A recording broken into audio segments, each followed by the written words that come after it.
E aí, vamos mergulhar na história de como a estratégia empresarial mudou da água para o vinho.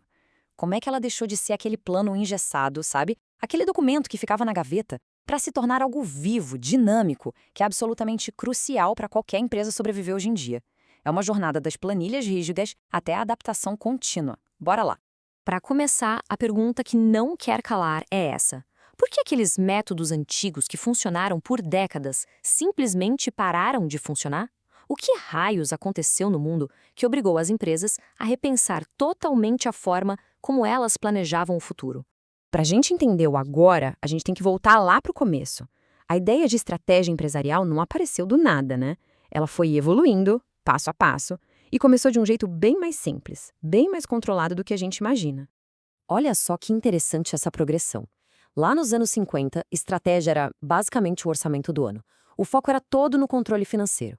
Aí nos anos 60, as empresas começaram a olhar um pouco mais para frente, tentando prever o futuro com base no que já tinha acontecido. Já nos anos 70, a coisa ficou mais sofisticada. Entrou em campo o planejamento estratégico, com a famosa análise SWOT, sabe? De forças, fraquezas, oportunidades e ameaças. Só que tinha um problema. Todos esses modelos partiam de uma ideia bem perigosa, a de que o futuro era de alguma forma previsível. E foi exatamente essa ideia que desmoronou. O mundo começou a girar rápido demais e aqueles planos super detalhados de 5 anos começaram a parecer francamente uma piada. Foi aí que a gente entrou na crise do planejamento tradicional. O ponto-chave é este aqui. A globalização, a tecnologia, a complexidade toda. Tudo isso criou um cenário super turbulento, imprevisível. A velocidade da mudança simplesmente atropelou a capacidade das empresas de fazer planos estáticos. Aquilo que era uma vantagem hoje, amanhã podia não valer mais nada. A melhor analogia para entender isso é a do mapa. Pensa que o planejamento estratégico antigo era como um mapa de estrada super detalhado. Funcionava bem. Mas e se o terreno começasse a mudar o tempo todo?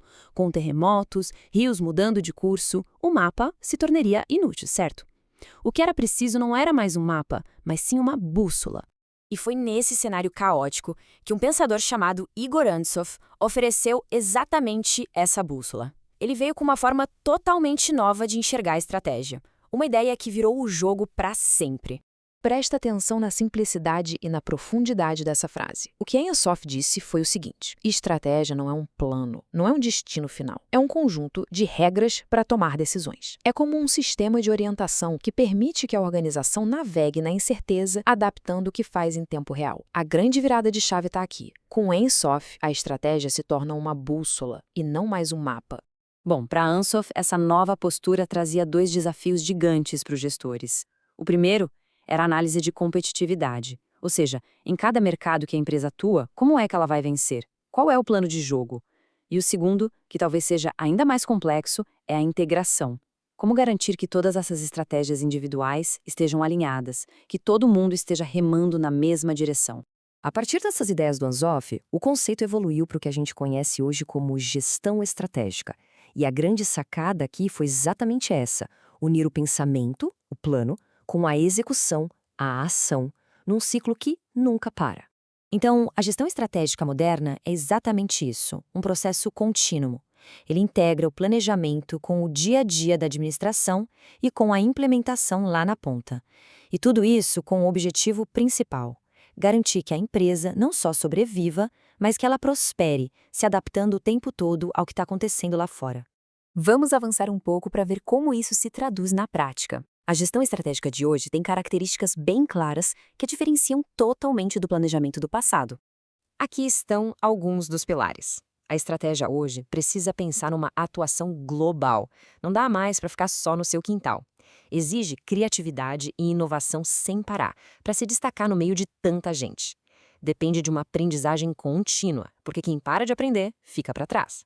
Muitas vezes, ela se organiza nas chamadas Unidades Estratégicas de Negócio, as UENs, que são como mini-empresas focadas em mercados específicos. Isso dá muito mais agilidade.